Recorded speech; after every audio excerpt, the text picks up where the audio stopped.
editor de grande sucesso. Eu nunca sonhei que fosse acontecer comigo isso que está acontecendo agora. O meu sonho era escrever um livro. E quando o meu primeiro livro saiu, eu fiquei muito feliz, mas o que eu queria era que minha mãe, minha mulher, um amigo ou outro lá lessem.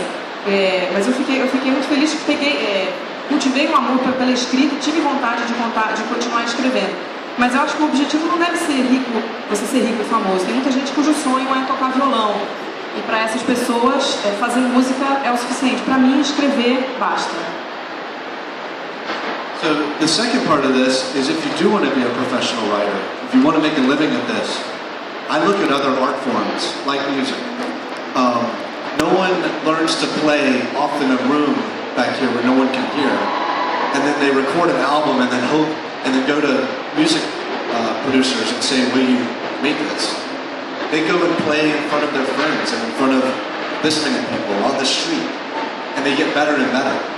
And then someone sees them and says, hey, you're good enough, we want to give you a contract. I think writing needs to move to that model so that we write in public, and we get feedback, we hear if we're any good, and we get better.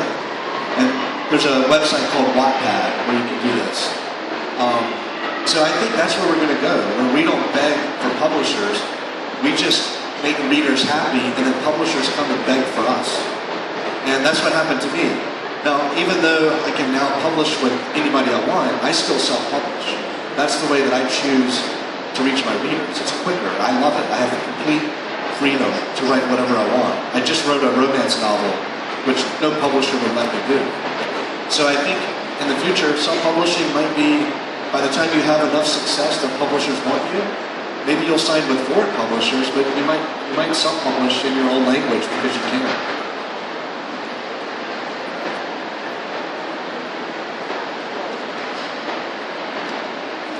Outra coisa que eu acho interessante falar é que você talvez tenha que se espelhar em outras profissões que a gente pode ter na vida. Por exemplo, se você quer ser um músico, ninguém aprende a tocar muito bem tocando sozinho num quarto com a porta fechada sem ninguém escutando.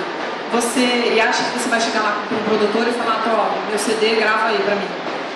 Você toca para os seus amigos, você toca na rua, você toca numa situação mais ou menos como essa, você vai melhorando, alguém vê você tocar e fala, você é bom, vou assinar um contrato com você. Eu acho que talvez a escrita possa seguir esse modelo. A gente pode escrever em público, porque aí as pessoas dão as ideias delas, dão os comentários, a gente vai melhorando. Tem um site onde você pode fazer isso. Wattpad é o nome do site. Então, nesse caso, você não precisa mais ficar implorando com o editor para ele publicar seu livro. É claro que eu fiquei muito feliz quando uma editora foi publicar o meu livro. Mas embora hoje eu possa escolher a editora que vai publicar o meu livro, eu continuo fazendo autopublicação. É um jeito que eu adoro trabalhar, é mais rápido. Eu acabei de escrever um romance, inclusive, que eu autopubliquei. E se no futuro você tiver a sorte de ter 4 editores correndo atrás do seu livro, você ainda pode continuar se autopublicando.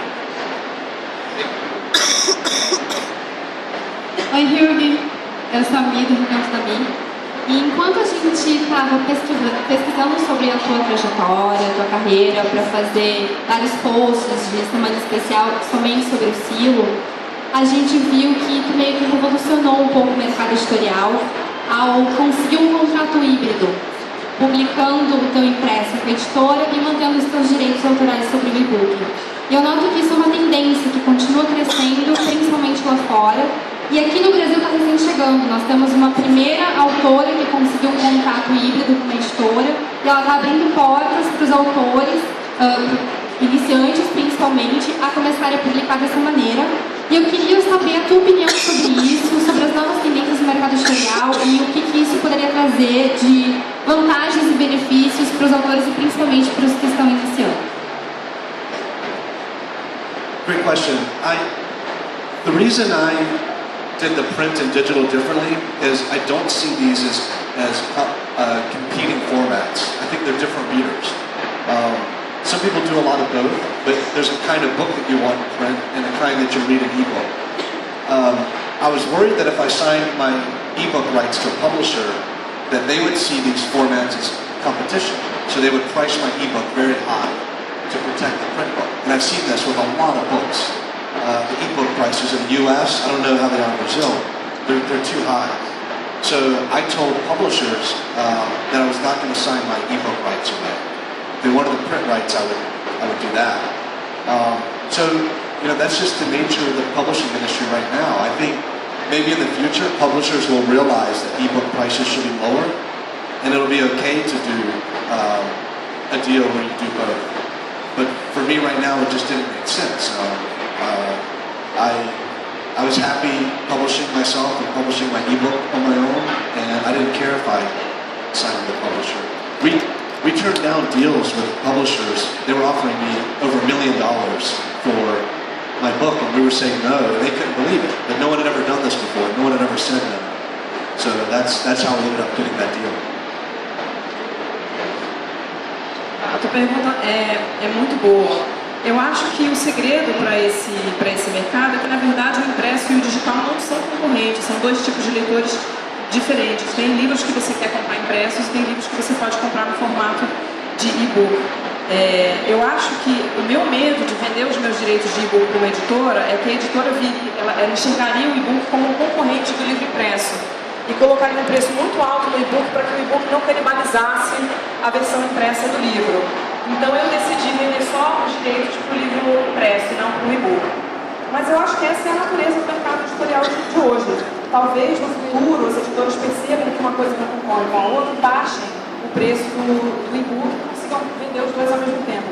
Mas para mim não fazia sentido fazer isso nesse momento. Eu estou muito feliz publicando eu mesmo os livros no formato digital. Algumas editoras chegaram a me oferecer $1 milhão e eu recusei, elas não acreditavam que isso nunca tinha acontecido, mas foi o melhor formato para mim.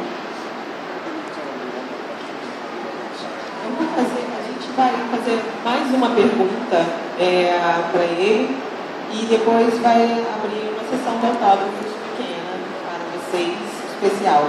Alguém tem mais uma? A última? Beleza.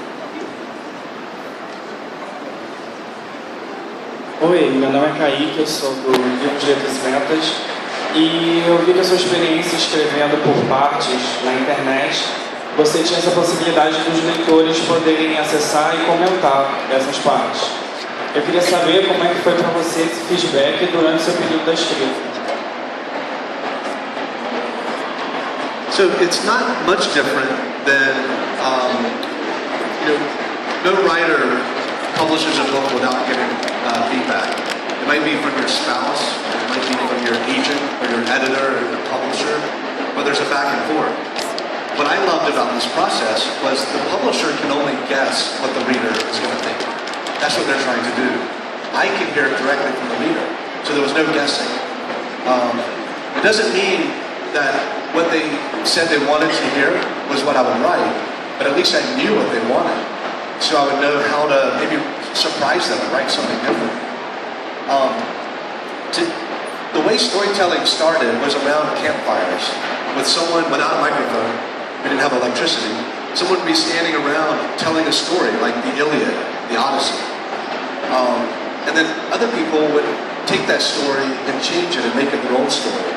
Or they would have a reaction, they would laugh, they would cry, they would applaud. And so you knew how your story was doing.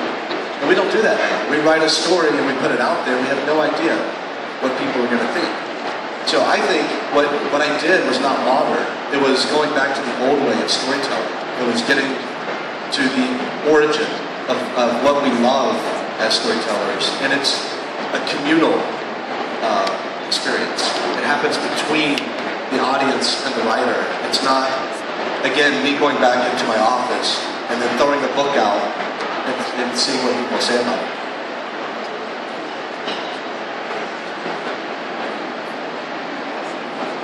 Bom, eu acho que não é tão diferente assim do processo normal. No certo sentido, nenhum autor publica um livro sem que ninguém leia. Às vezes é a mulher dele, às vezes é um amigo, o editor ou alguém da editora. É um vai e volta, há uma opinião, ele melhora o livro. Só que o que acontece hoje é que a maioria das editoras tem que meio que chutar o que o leitor vai achar. E eu não tinha chute, eu tinha essa opinião. Na hora, eu tinha isso à minha disposição. Isso não significa que o que os leitores comentavam sobre meus livros era o que eu fazia. Às vezes eu fazia justamente o contrário. Eles queriam uma coisa e ela fazia o contrário para surpreendê-los. Mas eu acho que esse método é um pouco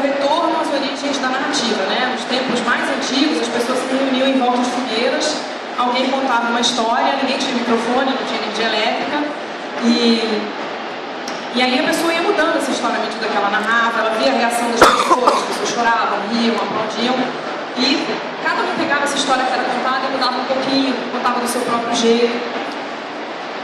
Então, num certo sentido, eu acho que eu não fiz nada muito moderno. Eu voltei a esse jeito que a gente sempre gostou de contar a história, por isso que a gente gosta das narrativas, porque elas são uma coisa comunitária. E não é assim, eu não vou voltar agora para o meu escritório, escrever um livro, lançar um livro sem saber o que as pessoas estão pensando dele.